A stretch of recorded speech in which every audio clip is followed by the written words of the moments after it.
여러분, 저는 73세 박월성입니다. 평생 자식 셋을 위해 살았습니다. 남편 일찍 여의고 새벽 4시에 일어나 시장에서 채소 장사하며 뒷바라지했죠. 대학까지 다 보냈습니다. 그런데 오늘 제 인생에서 가장 치욕적인 날을 맞이했습니다. 엄마, 이제 우리도 각자 살아야 해요. 요양원이 엄마한테 더 좋을 거예요. 첫째 아들 입에서 나온 말입니다. 둘째 딸은 고개도 못 들고 막내 아들은 핸드폰만 들여다봤습니다. 제가 뭘 잘못했을까요? 사실 시작은 한 달 전이었습니다. 제가 큰아들 집 부엌에서 설거지를 하다가 그만 접시를 깨뜨렸죠. 손에 힘이 없어진 겁니다. 그 다음 날은 길을 걷다가 넘어졌습니다. 무릎이 말을 안 듣더군요. 병원에 갔더니 의사 선생님이 말했습니다. 당뇨 합병증이 온 것 같습니다. 혈압도 높고 꾸준히 관리하셔야 해요. 약값이 한 달에 30만 원. 물리치료까지 받으면 50만 원이 훌쩍 넘었습니다. 큰 며느리 표정이 싸늘하게 변하는 게 느껴졌습니다. 그리고 2주 전 결정타가 왔습니다. 새벽에 화장실 가다가 어지러워서 쓰러진 겁니다. 어머니, 어머니. 큰 며느리의 비명소리에 온 집안이 난리가 났죠.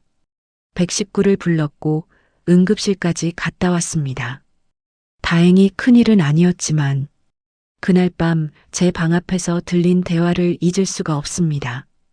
큰 며느리 목소리였습니다. 여보, 이러다 우리 집에서 큰일 나면 어떡해요? 밤에 또 쓰러지시면. 애들도 무서워하고 요양원에는 24시간 간호사가 있잖아요. 큰아들이 한숨 쉬는 소리가 들렸습니다. 그래도 엄마인데 당신도 알잖아요. 우리 애들 학원비만 얼마예요? 어머니 병원비 약값. 도저히 감당이 안 돼요. 차라리 요양원 비용이 더 저렴해요. 그날 밤 저는 이불을 뒤집어 쓰고 소리 없이 울었습니다. 20년 전 남편이 교통사고로 세상을 떠났을 때 새 자식은 제게 매달렸습니다. 엄마, 우리 어떡해요? 엄마만 믿을게요. 그때 전 다짐했습니다. 이 아이들만큼은 꼭 성공시키겠다고. 새벽 3시에 일어나 김밥 300줄을 싸서 도매상에 납품했습니다. 겨울에도 손이 꽁꽁 얼도록 시장 좌판에 앉아 있었죠. 아이들 과외비, 학원비, 대학 등록금. 단 한 번도 늦춘 적 없습니다. 아플 때도 참았습니다. 병원 갈 돈이 아까워서요. 손가락 마디마디가 휘어지고 무릎이 성한 날이 없었지만 전 행복했습니다. 내 자식들은 나 같은 고생 안 하겠지. 그렇게 믿었으니까요. 그런데 오늘 큰아들 집 거실에 둘러앉은 세 자식의 표정을 잊을 수가 없습니다. 큰 며느리가 먼저 입을 뗐죠. 어머님, 솔직히 말씀드릴게요. 애들 교육비도 빠듯하고 어머님 병원비에 약값까지 한 달에 100만 원씩 나가요. 우리도 감당이 안 돼요. 요양원에 가시면 24시간 전문 간호사들이 계시고 어머님 건강도 오히려 더 좋아지실 거예요. 큰아들은 그저 고개만 끄덕였습니다. 둘째 딸은 눈물만 흘렸습니다. 하지만 한마디 반대도 하지 않았죠. 막내 아들은요? 형수님 말이 맞아요. 엄마 건강 생각하면 요양원이 나아요. 엄마도 이해하실 거예요. 그 한마디였습니다. 제가 아파서 짐이 됐다는 거였습니다. 병원비가 부담된다는 거였습니다. 저는 그렇게 요양원에 들어오게 됐습니다. 그날 밤 요양원 좁은 방에 누워 천장을 바라봤습니다. 옆 침대 할머니는 벌써 코를 골고 복도에선 누군가 신음소리가 들려왔습니다. 이게 내 말년인가? 병원비 때문에 버려지는 건가? 그때였습니다. 침대 밑에서 낡은 가방 하나가 눈에 들어왔죠. 서둘러 짐을 싸느라 함께 가져온 가방이었습니다. 가방 속엔 40년 전 남편과 함께 찍은 사진 한 장과 누렇게 바랜 등기권리증이 들어 있었습니다. 순간 잊고 있던 기억이 떠올랐습니다. 맞아. 그때 그 땅은 지금 어떻게 됐을까요? 혹시 아직도 제 명의로 남아 있을까요? 떨리는 손으로 핸드폰을 꺼내 검색을 시작했습니다. 그리고 제 눈을 의심했습니다. 이럴 수가. 이게 정말. 여러분, 그 순간 제 인생이 완전히 달라질 줄은 몰랐습니다. 자식들이 저를 병원비 때문에 버린 그날이 오히려 제 인생의 새로운 시작이 될 줄은요. 다음 이야기가 궁금하시죠? 그 땅에 무슨 일이 있었는지, 제가 어떻게 달라지는지 계속 지켜봐 주세요. 요양원 첫날 밤, 침대 밑 낡은 가방에서 발견한 등기권리증. 40년 전 남편과 함께 산 그 땅이 떠올랐습니다. 떨리는 손으로 핸드폰을 켰습니다. 경기도 파주시 교화읍. 등기권리증에 적힌 주소를 검색창에 입력했습니다. 그리고 나온 결과에 심장이 멎는 줄 알았습니다. 교화신도시 중심상업지구. 평당 시세 2천만 원. 우리 땅이 300평이었습니다. 계산기를 두드리는 제 손이 떨렸습니다. 60억? 아니, 잠깐. 이게 맞나? 다시 확인했습니다. 틀림없었습니다. 1985년 남편이 살아계실 때였습니다. 남편은 시장에서 20년 모은 돈 전부를 털어 그 땅을 샀죠. 당시 파주는 아무것도 없는 허허 벌판이었습니다. 주변 사람들이 모두 말렸습니다. 거기는 너무 외진데 땅값 오를 리가 없어. 하지만 남편은 확신했습니다.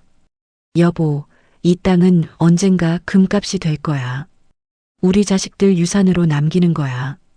그리고 교통사고로 세상을 떠나기 일주일 전 남편이 제 손을 꼭 잡고 말했습니다. 월성아, 그 땅만은 절대 팔지 마. 아무리 힘들어도 그건 우리 자식들 미래야. 저는 약속했습니다. 팔지 않겠다고. 남편이 떠난 후 정말 힘들었습니다. 빚쟁이들이 집 앞에 몰려왔고 큰아들 학비가 밀렸습니다. 부동산 중개인이 찾아왔습니다. 사모님, 이 땅 5천만 원에 팔으세요. 지금 안 팔면 나중엔 더 떨어져요. 5천만 원이면 빚을 다 갚고도 남았습니다. 손이 계약서로 향했습니다. 하지만 그때 남편 목소리가 들리는 것 같았습니다. 월성아, 그 땅만은. 계약서를 찢어버렸습니다. 안 팔아요. 이건 우리 아이들 거예요. 대신 새벽 3시부터 김밥을 말았습니다. 겨울에도 시장 좌판에 앉아 손이 터지도록 일했습니다. 아이들을 키우기 위해 안 해본 일이 없었습니다. 무릎이 성한 날이 없었지만 그 땅만은 지켰습니다. 자식들을 위해서요. 그런데 지금 그 자식들이 저를 요양원으로 보냈습니다. 병원비 50만 원이 부담된다고. 웃음이 나왔습니다. 아니, 눈물이 났습니다. 제가 지킨 그 땅이 60억인데 그 돈이면 병원비를 평생 낼 수 있는데 자식들은 그 땅의 존재조차 모르고 있었습니다. 제가 한 번도 말하지 않았으니까요. 아껴뒀다가 나중에 주려고. 그게 잘못이었을까요? 요양원 복도를 걸었습니다. 휠체어를 탄 할머니, 혼자 중얼거리는 할아버지. 5인실 좁은 방에는 소독약 냄새가 진동했습니다. 복도 끝 창문으로 밖을 내다봤습니다. 자식들은 지금쯤 뭘 하고 있을까요? 큰 며느리는 안도의 한숨을 쉬고 있을까요? 이제 병원비 걱정 없네. 그 순간 제 안에서 뭔가 끌어올랐습니다. 분노? 아니, 그것보다 더 강한 감정이었습니다. 나도 내 인생을 살고 싶다. 73년을 타인을 위해 살았습니다. 남편을 위해, 자식을 위해. 이제 딱 한 번이라도 저를 위해 살고 싶었습니다. 다음 날 아침 일찍 요양원을 나섰습니다. 간호사가 물었습니다. 어르신, 어디 가세요? 잠깐 은행 좀 다녀올게요. 40년 만에 찾아간 농협은행. 창구 직원이 등기권리증을 보더니 눈이 휘둥그레졌습니다. 어머니, 이 땅이 지금 개발지구 한복판이에요. 혹시 매매 의사 있으세요? 아니요. 확인만 하려고요. 아직 제 명에 맞죠? 네, 박월성님 명에 맞습니다. 그 말을 듣는 순간 눈물이 났습니다. 남편이 남긴 마지막 선물. 40년을 제가 지켜온 것. 그게 정말 제 것이었습니다. 은행을 나서는데 누군가 제게 다가왔습니다. 50대 중반쯤 되어 보이는 남자였습니다. 혹시 박월성 여사님 되십니까? 네, 그런데요. 명함을 내밀었습니다. 대성종합개발이사 김태준. 교화신도시 개발 담당자입니다. 여사님, 땅이 저희 개발 계획의 핵심 위치에 있어서요. 한번 상담 가능하실까요? 개발회사에서 저를 찾아온 겁니다. 제 땅을 사겠다고. 얼마를 생각하시는데요? 남자가 조심스럽게 말했습니다. 시세보다 20% 프리미엄 드리겠습니다. 72억에 현금 즉시 결제로요. 72억? 순간 현기증이 났습니다. 카페에 앉아 커피를 앞에 놓고 생각에 잠겼습니다. 72억이면 평생 편하게 살 수 있습니다. 아니, 자식들에게도 넉넉히 나눠줄 수 있습니다. 하지만 요양원 좁은 방에 저를 밀어넣고 간 자식들 얼굴이 떠올랐습니다. 엄마도 이해하실 거예요. 이해요? 제 평생을 바쳐 키운 자식들이 저를 짐이라고 생각했습니다. 김태준 이사가 물었습니다. 여사님, 어떻게 하시겠습니까? 저는 천천히 입을 열었습니다. 72억. 개발회사 이사 김태준이 제시한 금액이었습니다. 시세보다 20%더 높은 가격. 평생 일해도 벌 수 없는 돈이었습니다. 하지만 저는 천천히 고개를 저었습니다. 죄송하지만 땅 전부는 팔지 않겠습니다. 김태준 이사가 당황한 표정을 지었습니다. 여사님, 72억이면 정말 파격적인 조건입니다. 다시 한번 생각해 보시죠. 전부는 안 되고요. 100평만 팔겠습니다. 100평만요? 네. 나머지 200평은 남편이 남긴 유산이니 계속 보유할 겁니다. 김태준 이사가 잠시 생각하더니 계산기를 두드렸습니다. 그럼 100평에 24억 드리겠습니다. 어떠세요? 24억. 그것만으로도 충분했습니다. 사실 며칠 밤을 고민했습니다.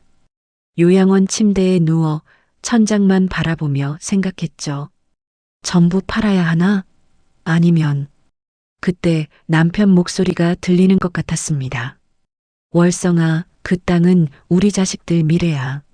남편은 자식들을 위해 그 땅을 샀습니다. 비록 자식들이 저를 버렸지만 남편의 뜻까지 저버릴 순 없었습니다. 그리고 솔직히 이런 생각도 들었습니다. 100평만 팔아도 충분해. 나머지는 나중에 정말 필요할 때 쓰자. 욕심 부리지 않기로 했습니다. 필요한 만큼만 쓰는 거죠. 일주일 후 법무사 사무실에서 계약서에 사인했습니다. 300평 중 100평 매각, 매매대금 24억 원, 세금을 제하고 실제 받은 돈은 20억, 통장에 20억이 입금되는 순간 핸드폰 화면을 한참 들여다봤습니다. 200억 원, 평생 처음 보는 숫자였습니다.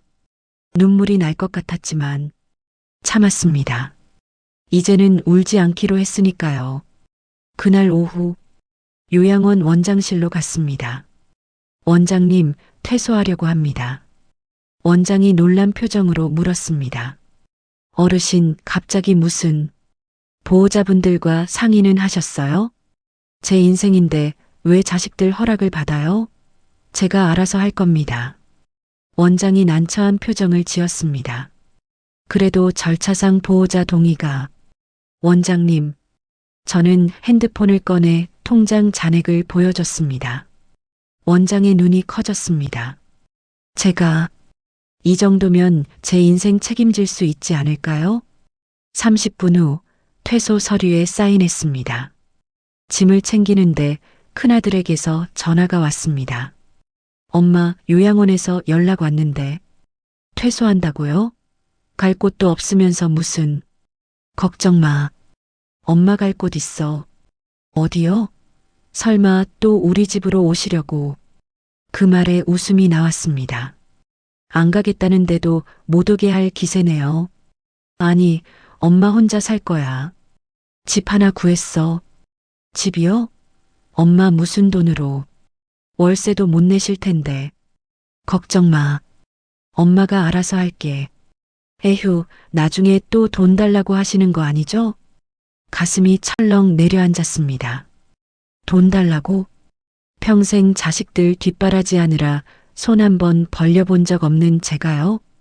그래, 걱정 마. 엄마가 알아서 살게. 전화를 끊었습니다. 눈물이 날 것 같았지만 참았습니다. 이제 우는 건 그만하기로 했으니까요. 다음 날 부동산을 찾아갔습니다. 강남에 깨끗한 오피스텔이 있을까요? 매매로요. 중개인이 의아한 표정으로 저를 쳐다봤습니다. 70대 할머니가 강남 오피스텔 매매라니 의외였나 봅니다. 어머니, 강남 오피스텔 매매가 최소 10억은 하는데 괜찮아요. 15억까지도 가능해요. 중개인의 눈빛이 달라졌습니다. 그날 오후 압구정동 신축 오피스텔을 샀습니다. 매매가 12억. 33평 복층 구조의 한강뷰. 창문으로 보이는 한강이 너무 아름다웠습니다. 평생 좁은 방에서 살았는데 이런 곳에서 살 수 있다니. 제 집을 산 겁니다. 73세에 처음으로요. 그날 이후 제 인생은 완전히 달라졌습니다. 하지만 자식들은 아직 아무것도 모릅니다.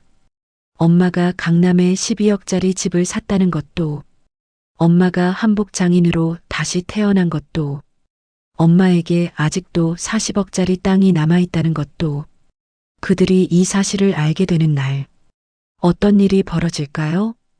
73세에 시작한 인스타그램. 첫 게시물 좋아요 3만 개, 댓글 500개. 한복 구매 가능한가요? 이 한 줄의 댓글이 제 인생을 또 한 번 바꿨습니다. 다음 날 아침 인스타그램 DM이 10개 넘게 와 있었습니다. 그중 한 메시지가 눈에 들어왔습니다. 어머니, 저는 30대 직장인입니다. 어머니가 만드신 한복 정말 아름답네요. 제 결혼식 때 입고 싶은데 맞춤 제작 가능할까요? 예산은 500만 원입니다. 500만 원. 손이 떨렸습니다. 평생 시장에서 하루 5만 원 벌기도 힘들었는데 한 벌에 500만 원이라니. 하지만 솔직히 자신이 없었습니다. 내가 정말 할 수 있을까?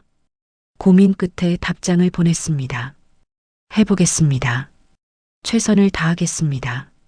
일주일 후 의뢰인 김지연 씨가 오피스텔로 찾아왔습니다. 30대 초반 맑은 눈의 예비 신부였습니다. 어머니, 직접 뵙게 되어 영광이에요. 인스타 보고 완전 팬 됐어요. 팬이라니. 과찬이야. 진짜예요. 73세에 새 인생 시작하신 거 저한테 큰 울림이었어요. 채촌을 했습니다. 50년 만에 다시 재는 치수. 하지만 손은 기억하고 있었습니다. 2주간 밤을 새웠습니다. 연분홍 치마에 아이보리 저고리, 금박 자수로 목련 문양을 수놓았습니다. 한 땀 한 땀 정성을 담았습니다. 새벽 3시 마지막 바느질을 끝냈습니다. 거울 앞에 걸어놓고 봤습니다. 완벽했습니다. 50년 전 제 실력이 고스란히 살아있었습니다. 눈물이 났습니다. 나 아직도 할 수 있구나. 김지연 씨가 한복을 입었습니다. 거울 앞에 선 그녀가 숨을 멈췄습니다. 어머니, 이게 저예요? 눈물이 주르륵 흘러내렸습니다. 제 인생 최고의 한복이에요. 아니, 제가 본 한복 중 최고예요. 저도 덩달아 울었습니다. 예쁘게 봐줘서 고마워요. 어머니, 이거 SNS에 올려도 될까요? 그럼요. 얼마든지요. 그날 저녁, 김지연 씨가 인스타그램에 사진을 올렸습니다. 73세 한복 장인 할머니께 맞춤 제작 받았어요. 인생 한복. 해시태그 73세 한복 장인 해시태그 박월성 한복 해시태그 감동. 다음 날 아침 그 게시물이 10만 좋아요를 찍었습니다. 제 계정 팔로워가 하룻밤 사이 5만 명이 됐습니다. DM이 폭주했습니다. 저도 주문하고 싶어요. 대기 기간 얼마나 되나요? 가격이 어떻게 되나요? 멍하니 핸드폰만 들여다봤습니다. 이게 현실인가? 일주일 후 한 기자에게서 연락이 왔습니다. 어르신, 저는 조선일보 라이프 섹션 기자입니다. 인터뷰 가능하실까요? 인터뷰요? 제가요? 네. 73세 새 인생, 요양원에서 한복 장인으로 기사를 쓰고 싶습니다. 며칠 후 기사가 났습니다. 일면 라이프 섹션에 제 사진이 크게 실렸습니다. 자식들에게 버림받았지만 인생은 끝나지 않았다. 기사는 순식간에 퍼졌습니다. 포털 사이트 실시간 검색어 1위. 박월성 한복 장인. 그 다음 주 유퀴즈 온 더 블럭 PD에게서 전화가 왔습니다. 어르신 출연 제안 드리고 싶습니다. 방송이요? 저 같은 할머니가요? 어르신 스토리가 정말 감동적이에요. 많은 분들께 희망을 드리고 싶습니다. 촬영 당일 카메라며 스탭들이며 조명이며 정신이 하나도 없었습니다. 어르신 73세에 새 인생 시작하신 거 정말 대단하세요. 카메라 앞에서 제 이야기를 했습니다.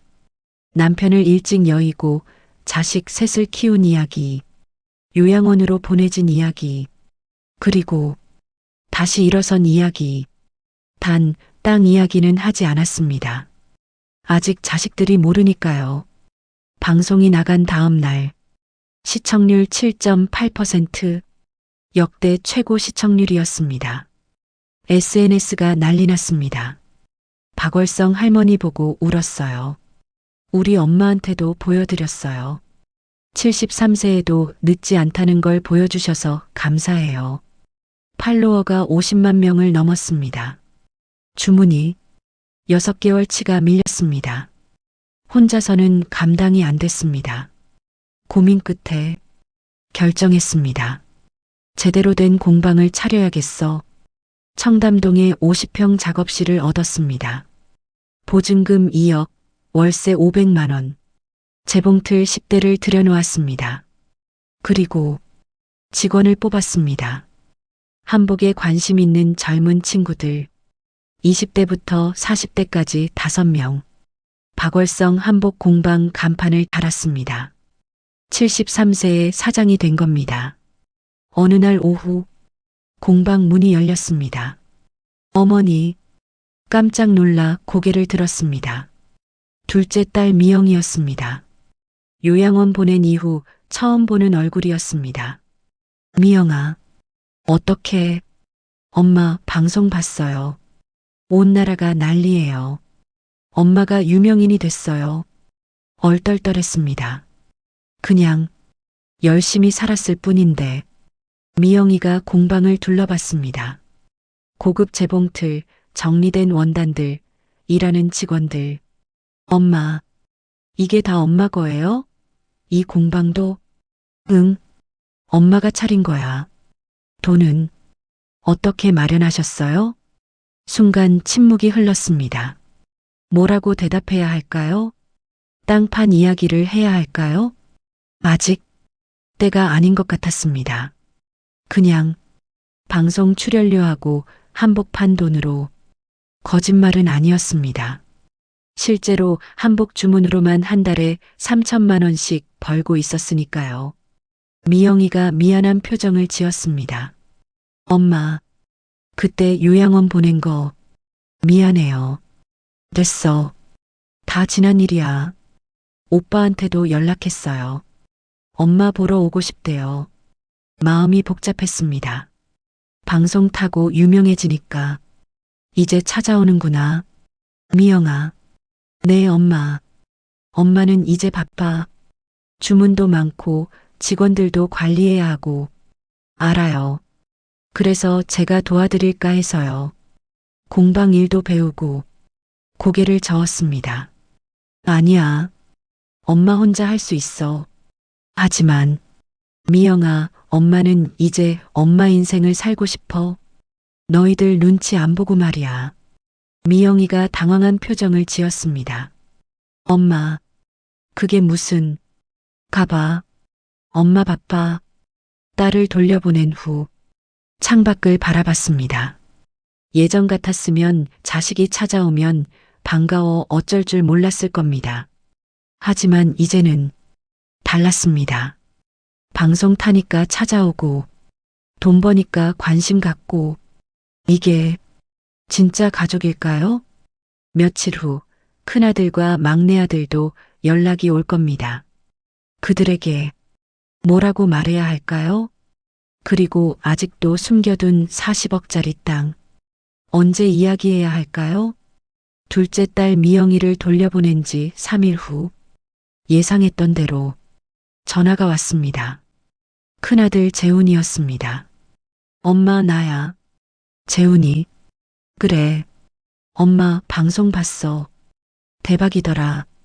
온 동네 사람들이 다 엄마 얘기하던데 목소리가 들떠 있었습니다. 요양원 보낼 때 그 차가운 목소리와는 달랐죠. 그래. 엄마, 우리 한번 만날까?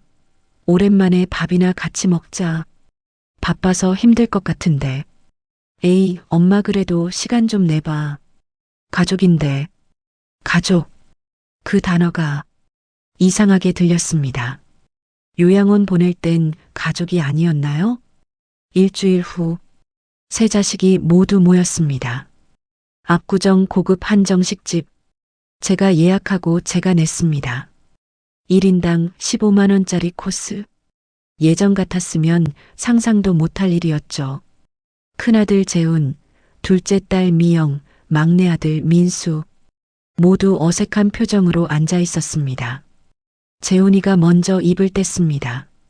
엄마, 그 공방 장사 잘 되죠? 그럭저럭. 방송 효과 대박이던데? 주문 얼마나 들어와요? 왜? 아, 그냥 궁금해서. 우리 엄마가 사업가가 되셨네. 웃으면서 하는 말이었지만 속내가 보였습니다. 미영이가 끼어들었습니다.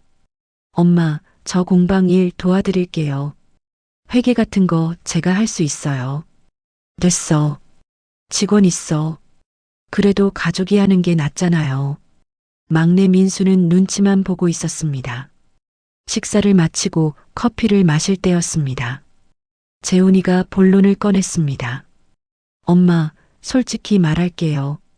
그 압구정 오피스텔 어떻게 산 거예요? 왜? 방송 출연료하고 한복판 돈으로는 12억짜리 집을 살 수 없잖아요. 다들 귀를 쫑긋 세웠습니다. 혹시 숨겨둔 돈이라도 있었어요? 웃음이 나왔습니다. 숨겨둔 돈? 평생 시장에서 5만 원씩 벌던 엄마한테? 그럼 어떡해요? 복권이라도 당첨됐어요? 한숨을 쉬었습니다. 너희 아빠가 옛날에 사둔 땅이 있었어. 세 자식의 눈이 동시에 커졌습니다. 땅이요? 어디예요? 파주. 파주요? 거기 지금 개발 중이잖아요. 재훈이가 흥분하며 물었습니다. 얼마짜리예요? 몇 평이에요? 그건 중요하지 않아. 중요하죠. 우리도 알 권리 있어요. 아빠 재산이잖아요. 목소리가 커졌습니다. 주변 테이블 사람들이 쳐다봤습니다. 미영이가 조심스럽게 물었습니다. 엄마, 그 땅 파신 거예요? 일부는. 일부요? 그럼 아직도 남아있어요? 응. 얼마나요? 200평? 재훈이가 계산기를 두드렸습니다. 파주 교화신도시 땅이 평당 2천만 원. 200평이면 40억? 숨소리조차 멈춘 것 같았습니다. 엄마한테 40억짜리 땅이 있다고요? 다들 믿을 수 없다는 표정이었습니다. 민수가 떨리는 목소리로 물었습니다. 엄마, 그럼 우리한테도 나눠주실 거죠? 나눠줘요? 네. 우리도 아빠 자식이잖아요. 당연히 상속받을 권리가. 말을 끊었습니다. 상속? 엄마 아직 안 죽었는데? 아, 그게 아니라 생전 증여요. 세금 절감도 되고. 재훈이가 거들었습니다. 맞아요, 엄마. 지금 주시면 세금도 적게 나오고 우리도 필요한데 쓸 수 있고.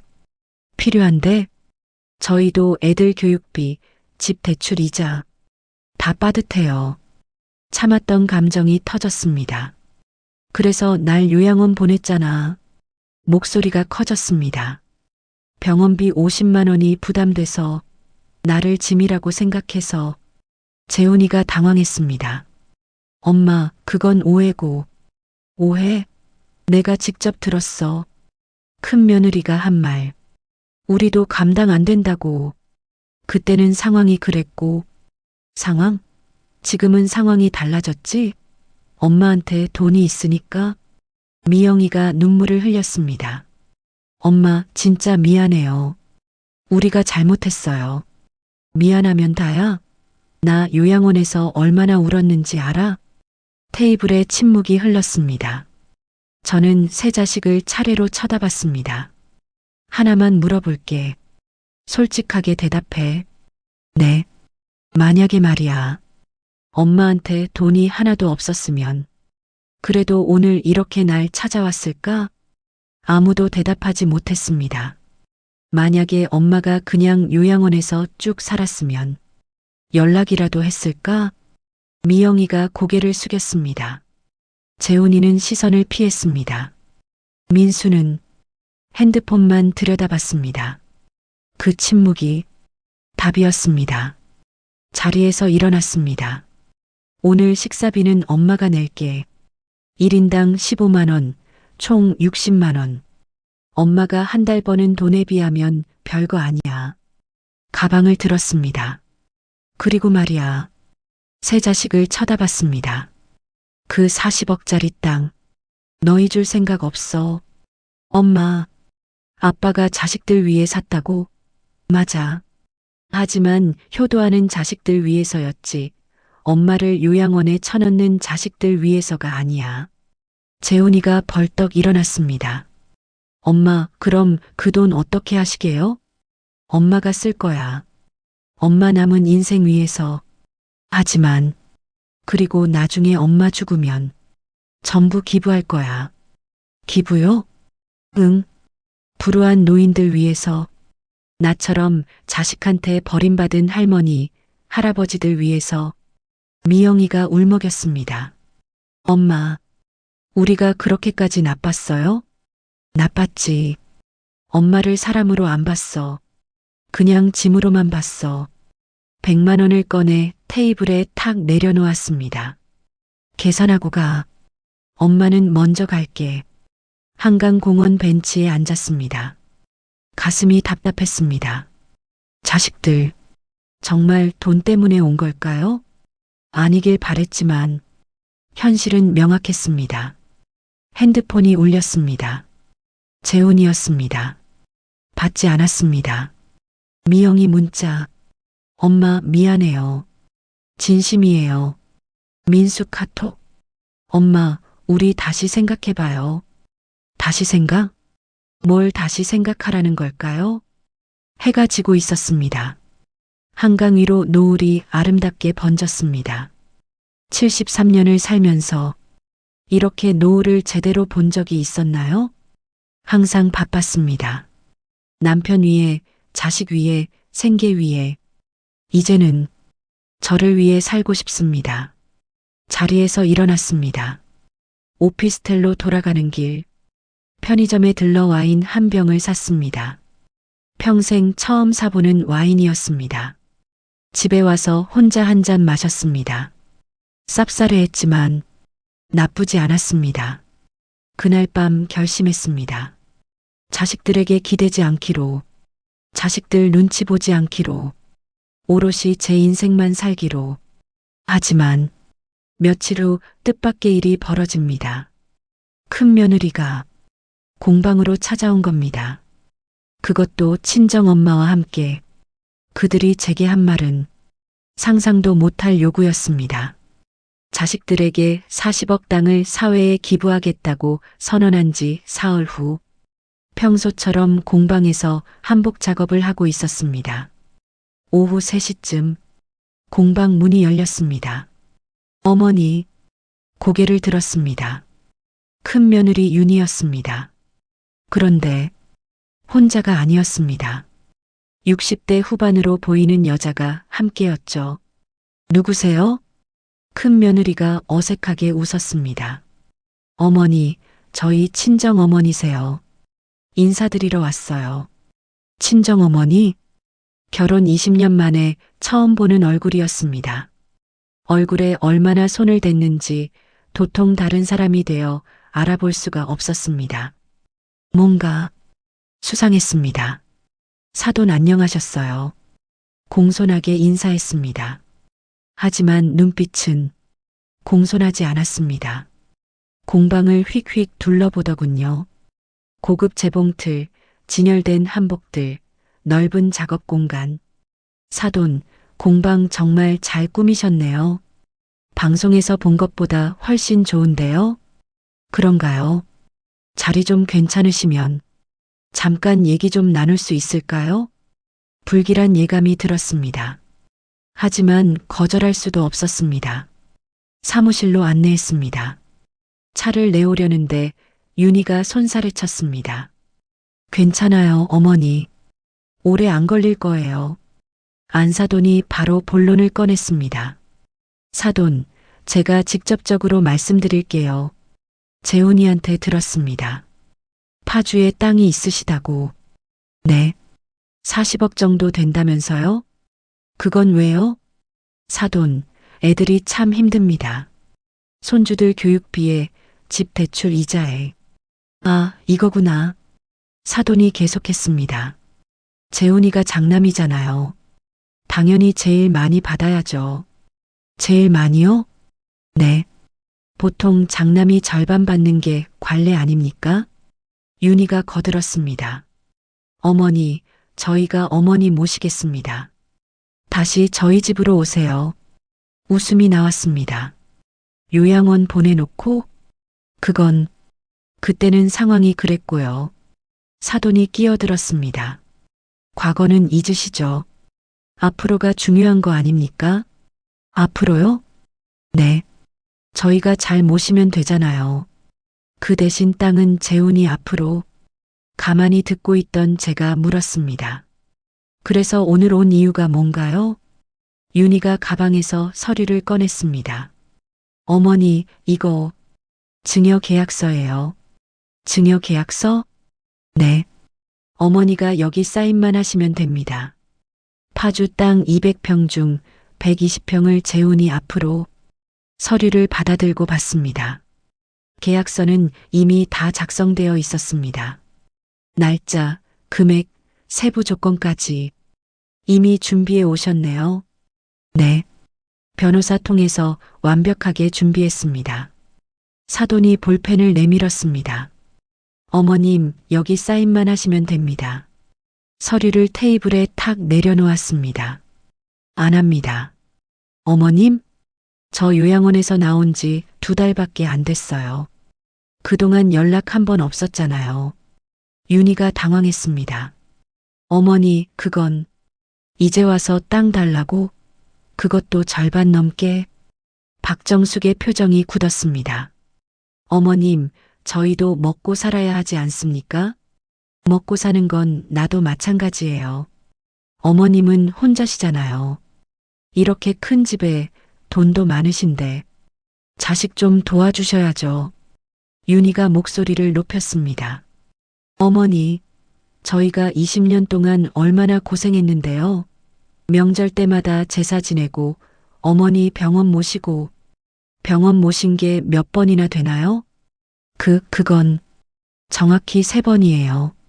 그것도 내가 쓰러져서 119 부른 것 빼면 단 한 번도 없었어요. 사돈이 비아냥거렸습니다. 어머님, 그렇게 야박하게 구시면 나중에 외로우십니다.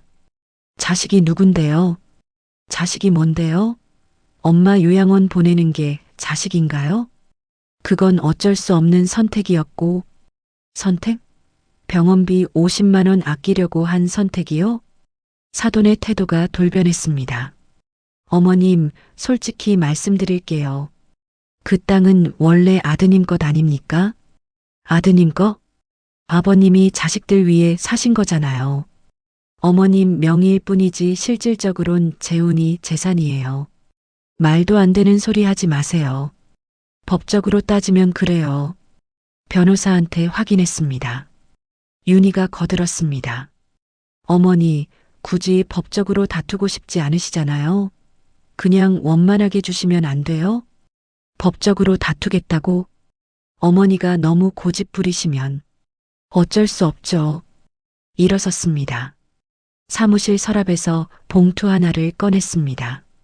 테이블에 탁 내려놓았습니다. 이게 뭔데요? 녹음 파일이에요. 녹음 파일? 재훈이가 나를 요양원 보낼 때 한 대화. 윤희가 어머니 병원비 감당 안 된다고 한 말. 다 녹음되어 있어요. 윤희의 얼굴이 하얗게 질렸습니다. 그게. 그리고 이거. 또 다른 서류를 꺼냈습니다. 이건 유언장이에요. 공증받은 거. 내 재산 전부 사회에 기부한다고 명시되어 있죠. 사돈이 버럭 소리쳤습니다. 기부라고요? 자식들 놔두고? 네, 기부해요. 니네들 같은 불효자식들한텐 단 한 푼도 안 줘.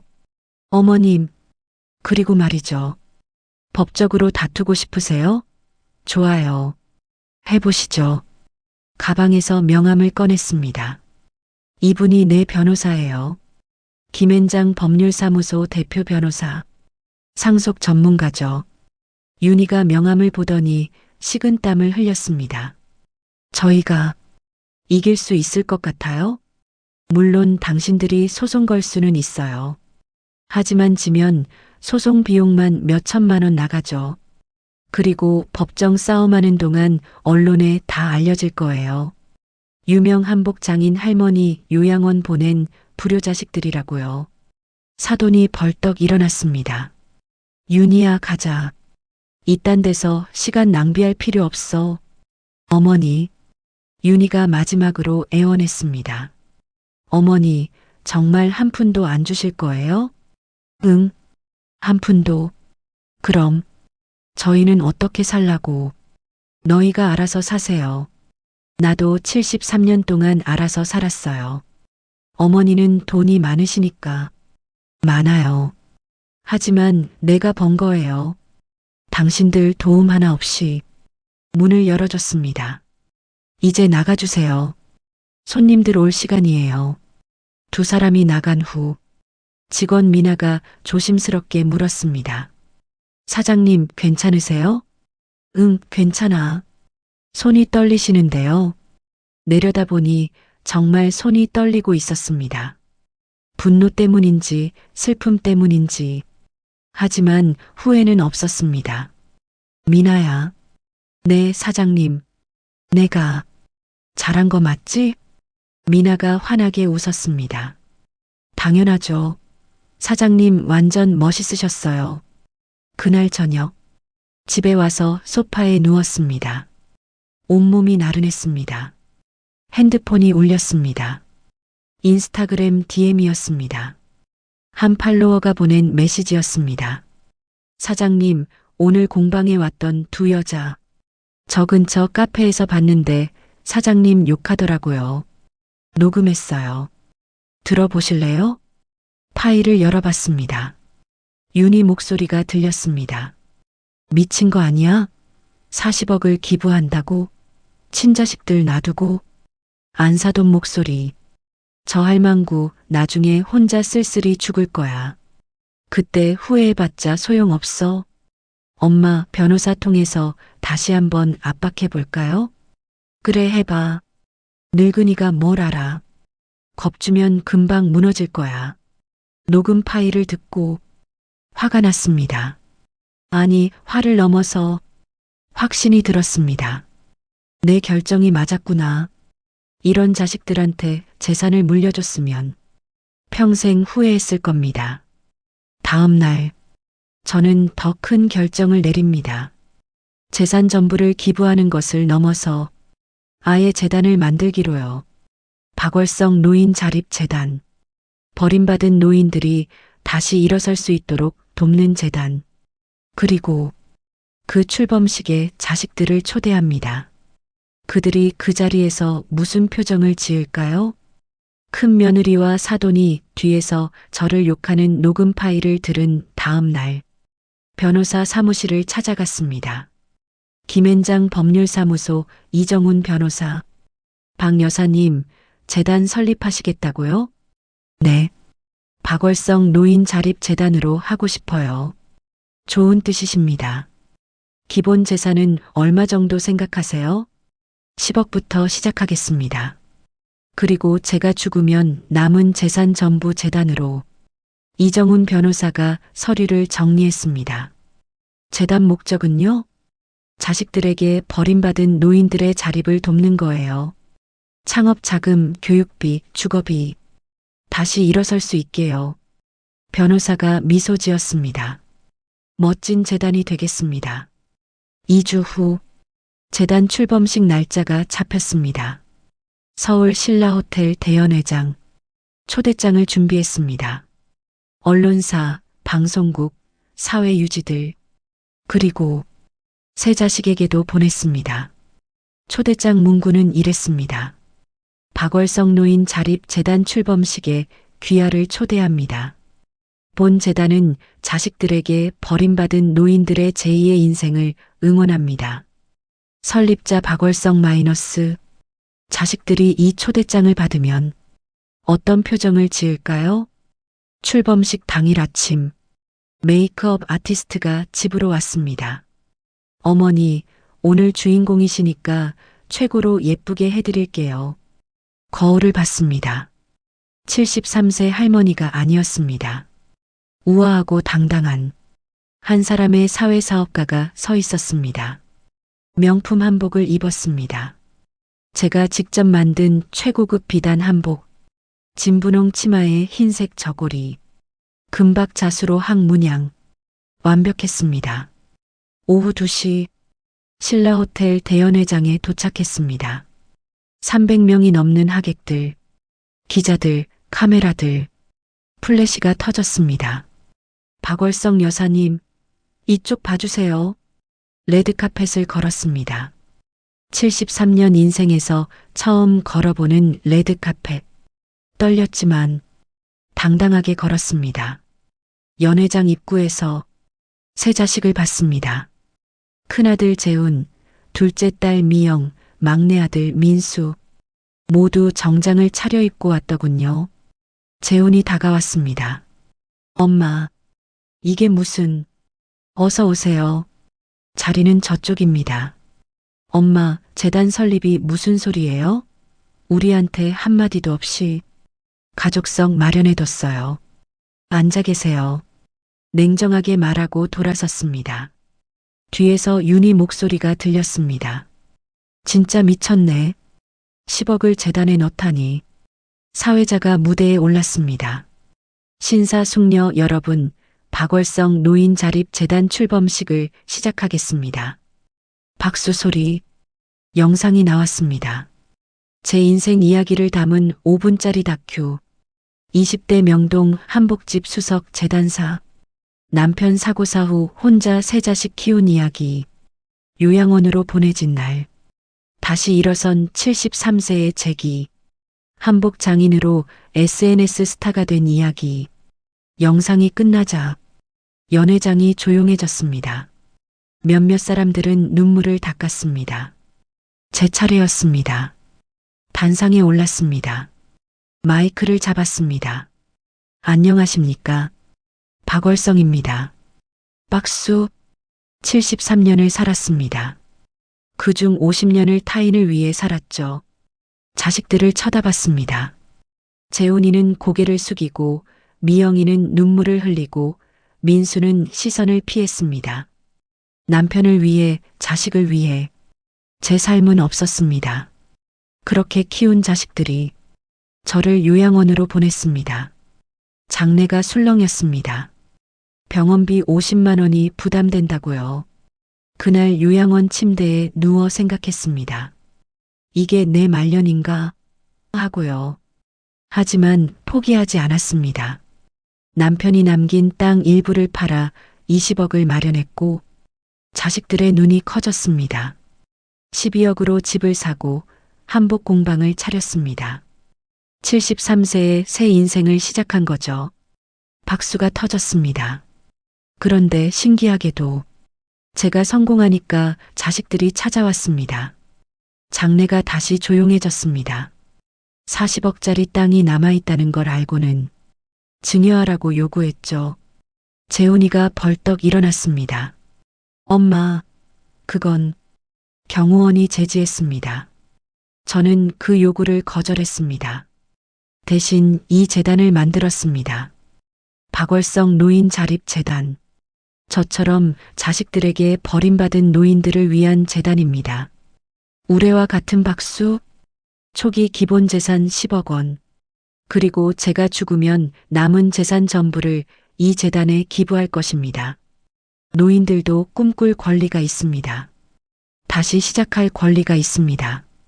나이는 숫자일 뿐입니다. 73세도 80세도 늦지 않았습니다. 300명의 하객들이 일어나 박수를 쳤습니다. 연회장 한쪽, 재훈이 가족이 앉아 있었습니다. 주변 사람들이 수군거렸습니다.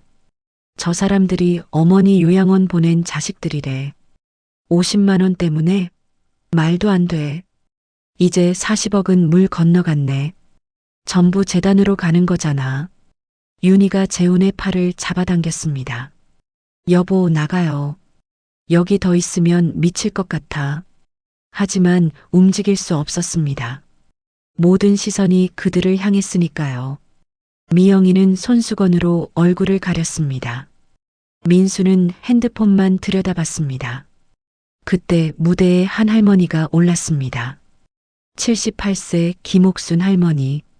안녕하세요. 저는 박월성 노인자립 재단 첫 번째 수혜자입니다. 김옥순 할머니도 자식들에게 버림받았다고 했습니다. 요양병원에 5년간 있다가 재단 도움으로 작은 반찬 가게를 차렸다고요. 박월성 대표님 덕분에 78세에 제 가게를 갖게 됐습니다. 눈물을 닦았습니다. 감사합니다. 정말 감사합니다. 연회장이 또 한 번 울음바다가 됐습니다. 저도 울었습니다. 행사가 끝난 후 기자들이 몰려들었습니다. 박 여사님, 자녀분들과는 화해하실 생각 없으세요? 화해보다 서로의 인생을 살아가는 게 맞다고 봅니다. 40억 재산 전부 기부하시는 거 후회 안 하세요? 전혀요. 이게 제 선택이고 제 행복입니다. 자녀분들께 하고 싶은 말씀 있으세요? 잠시 생각했습니다. 카메라를 똑바로 쳐다봤습니다. 각자의 인생을 열심히 사세요. 엄마한테 기대지 말고요. 그날 밤 집에 혼자 돌아왔습니다. 소파에 앉아 와인을 한 잔 마셨습니다. 핸드폰에 문자가 왔습니다. 미영이었습니다. 엄마, 정말 미안해요. 우리가 너무 잘못했어요. 용서해 주세요. 재훈에게서도 엄마, 다시 한 번만 기회를 주세요. 제대로 효도하겠습니다. 민수에게서도 엄마 사랑해요. 엄마가 자랑스러워요. 읽었지만 답장하지 않았습니다. 이제는 제 인생이 먼저니까요. 재단 출범 후 한 개월, 제 인생은 또 한 번 달라집니다. 한 대기업에서 파트너십 제안이 들어온 겁니다. 박 대표님의 한복을 글로벌 브랜드로 만들고 싶습니다. 그리고 뜻밖의 연락. 프랑스 파리 패션위크 초청장. 한국 전통 한복을 세계에 알려주세요. 73세 할머니가 파리 런웨이에 서게 됩니다. 그 무대 위에서 저는 세상에게 외칩니다. 나이는 숫자일 뿐이다. 재단 출범식 이후 제 인생은 상상도 못한 방향으로 흘러갔습니다. 출범식 다음 날 아침 한 통의 이메일이 도착했습니다. 손이 떨렸습니다. 파리 패션위크 73세 할머니가 믿을 수 없었습니다. 직원 미나에게 보여줬습니다. 사장님, 이거 진짜예요? 파리 패션위크요? 그런 것 같은데. 대박. 사장님, 무조건 가셔야 해요. 파리행까지 2개월. 미친 듯이 작업했습니다. 컬렉션 테마 제2의 인생 세컨드 라이프. 전통 한복에 현대적 감각을 더했습니다. 70대, 80대 모델들이 입을 수 있는 우아하고 편안한 디자인. 색상 석양의 주황, 새벽의 보라, 정오의 하얀. 각각 인생의 저녁, 새로운 시작, 절정을 상징했습니다. 밤새워 바느질했습니다. 한 땀 한 땀. 50년 경력이 녹아들었습니다. 작업 중이던 어느 날 저녁, 공방 문이 열렸습니다. 둘째 딸 미영이었습니다. 엄마, 왜 왔어? 엄마, 파리 간다면서요? 뉴스에서 봤어요. 그래. 미영이가 눈물을 흘렸습니다. 엄마, 정말 미안해요. 엄마 평생 고생만 시켜드렸는데, 이제 와서 미안하다고 다야? 엄마, 제발. 한 번만 용서해 주세요. 진심이에요. 한참을 망설였습니다. 미영아. 네, 엄마. 엄마 용서해 줄게. 하지만 조건이 있어. 뭐든지 할게요. 각자 인생 살자. 너는 너대로, 엄마는 엄마대로. 네. 앞으로 돈 달라고 하지 마. 엄마 인생 간섭하지 마. 그냥 가끔 안부만 물어. 엄마.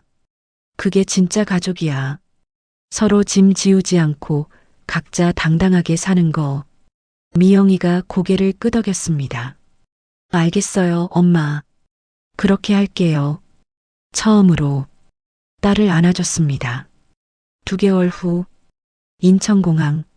직원들이 배웅 나왔습니다. 사장님, 대박 나고 오세요. 파리 접수하고 오세요. 비즈니스석에 앉았습니다. 73년 인생 처음 타보는 비즈니스석. 창밖으로 서울이 점점 멀어졌습니다. 눈물이 났습니다. 여보, 보고 있어요? 당신 덕분이에요. 당신이 남긴 그 땅. 제 인생을 바꿨어요. 파리 샤를 드골 공항. 패션위크 스태프가 마중 나왔습니다. 미시즈 파크, 웰컴 투 페리스. 호텔은 샹젤리제 거리의 5성급 호텔. 창문으로 에펠탑이 보였습니다. 내가 정말 파리에 왔구나. 침대에 누워 천장을 봤습니다. 믿기지 않았습니다. 요양원 좁은 침대에 누워있던 게 불과 6개월 전이었는데, 런웨이 리허설 날, 대형홀, 세계 각국에서 온 디자이너들, 20대, 30대 젊은 디자이너들 사이에서 73세 한국 할머니는 이방인이었습니다. 하지만 제 한복을 본 사람들이 하나둘 다가왔습니다. 아름다워요. 자수가 놀라워요. 몇 살이세요? 73. 믿을 수 없어요. 박수가 터졌습니다. 드디어 런웨이 당일 파리 패션위크 4일째 제 쇼 차례였습니다. 백스테이지 70대 80대 한국 할머니 모델 10명. 모두 한복을 입고 대기했습니다. 떨리는 손으로 마지막 정리를 했습니다. 스태프가 외쳤습니다. 박월성, 심호흡을 했습니다. 음악이 시작됐습니다. 전통 가야금 선율에 현대 비트가 섞였습니다. 첫 번째 모델이 나갔습니다. 76세 김영자 할머니, 석양빛 주황 한복, 당당한 걸음걸이, 객석이 술렁였습니다. 두 번째, 세 번째, 10번째까지 모든 모델이 나갔습니다. 그리고 피날레, 제가 마지막으로 런웨이에 올랐습니다. 73세 박월성, 순백의 한복, 금박 자수로 수놓인 불사조 문양, 런웨이 끝에서 멈췄습니다. 객석을 바라봤습니다. 1000명의 관객, 전 세계 패션 전문가들, 잠시 침묵이 흘렀습니다. 그리고 한 사람이 일어났습니다. 두 사람, 세 사람, 순식간에 전체가 일어났습니다. 박수 소리가 홀을 가득 채웠습니다. 브라보! 눈물이 터졌습니다. 런웨이 위에서 73세 할머니가 울었습니다. 백스테이지로 돌아왔습니다. 모델 할머니들이 모두 울고 있었습니다. 대표님, 우리 해냈어요. 70대, 80대도 할 수 있다는 걸 보여줬어요. 서로 끌어안고 울었습니다. 그때 스태프가 달려왔습니다. 보그 매거진 인터뷰, CNN 인터뷰, BBC 인터뷰, 전 세계 언론이 저를 찾았습니다. 보그 에디터가 물었습니다. 무엇 때문에 73세의 새로운 인생에 도전했나요? 자식들이 저를 버렸어요. 요양원에 보냈죠. 에디터가 놀랐습니다. 하지만 그게 오히려 새로운 시작이 됐습니다. 세상에 전하고 싶은 메시지가 있나요? 카메라를 똑바로 쳐다봤습니다. 나이는 숫자일 뿐입니다. 50세도 70세도 80세도 꿈꿀 권리가 있어요. 포기하지 마세요. 다시 시작할 수 있어요. 저처럼요. 일주일 후 귀국. 인천공항 입국장. 기자들이 몰려들었습니다. 박월성 대표님, 파리 반응 어땠어요? 최고였습니다. 70대, 80대도 할 수 있다는 걸 보여줬어요. 앞으로 계획은요? 한복을 세계에 더 알리고 재단 활동도 확대할 겁니다. 공항 밖으로 나왔습니다. 세 자식이 기다리고 있었습니다. 재훈, 미영, 민수, 손에 꽃다발을 들고 재훈이가 다가왔습니다. 엄마, 축하드립니다. 예전처럼 돈 얘기가 아니었습니다. 진심이 담긴 축하였습니다. 고맙다. 미영이가 꽃을 건넸습니다. 엄마, 정말 자랑스러워요. 그래, 고마워. 민수가 조심스럽게 물었습니다. 엄마, 이따 저녁 같이 먹어요. 저희가 살게요. 웃음이 났습니다. 그래, 먹자. 하지만 엄마가 살게. 엄마 돈 많아. 파리에서 대박 났거든. 1년 후 박월성 한복 브랜드는 글로벌 명품이 됐습니다. 파리, 뉴욕, 도쿄에 매장이 생겼습니다. 박월성 노인 자립재단은 1000명이 넘는 노인들을 도왔습니다. 파주 땅 200평은 그대로 보유했습니다. 지금은 80억 가치로 올랐지만 팔지 않았습니다. 남편이 남긴 마지막 선물. 그건 돈이 아니라 상징이니까요. 재단 2주년 기념식. 또 한 명의 수혜자가 단상에 올랐습니다. 82세 이순덕 할머니. 저는 75세의 자식들에게 버림받았습니다. 80세의 재단 도움으로 작은 카페를 차렸습니다. 지금은 제 인생에서 가장 행복합니다. 박수. 저도 박수를 쳤습니다. 이순덕 할머니가 저를 보며 말했습니다. 박월성 대표님, 감사합니다. 당신이 희망이에요. 그날 저녁, 세 자식 가족들과 저녁을 먹었습니다. 압구정 집에서 제가 직접 만든 음식으로 손주들이 물었습니다. 할머니, 파리에서 뭐가 제일 좋았어요? 런웨이에 섰을 때, 우와, 할머니 완전 멋있어요. 재훈이가 조용히 말했습니다. 엄마, 진심으로 죄송합니다. 그리고 존경합니다. 고맙다. 미영이가 덧붙였습니다. 엄마 덕분에 우리도 배웠어요. 인생은 언제든 다시 시작할 수 있다는 걸. 그날 밤, 혼자 한강을 바라봤습니다. 74세, 한 해가 또 지났습니다. 하지만 이제, 나이는 두렵지 않습니다. 핸드폰에 저장된 사진을 봤습니다. 파리 런웨이 위에 당당하게 걷는 모습, 문자가 왔습니다.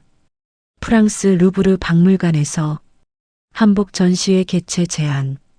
또 다른 문자, 유엔에서 노인 인권 포럼 기조연설 요청.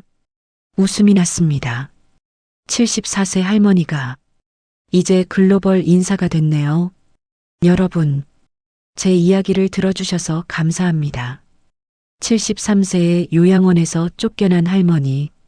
하지만 포기하지 않았습니다. 남편이 남긴 땅 덕분에 기회를 얻었고, 잊었던 재능을 되찾았고, 전 세계 런웨이에 섰습니다. 제가 여러분께 드리고 싶은 말씀, 나이는 숫자일 뿐입니다. 포기하지 마세요. 꿈꿀 권리는 누구에게나 있습니다. 다시 시작하세요. 지금 당장. 창밖 한강에 달빛이 반짝였습니다. 내일은 또 어떤 일이 벌어질까요?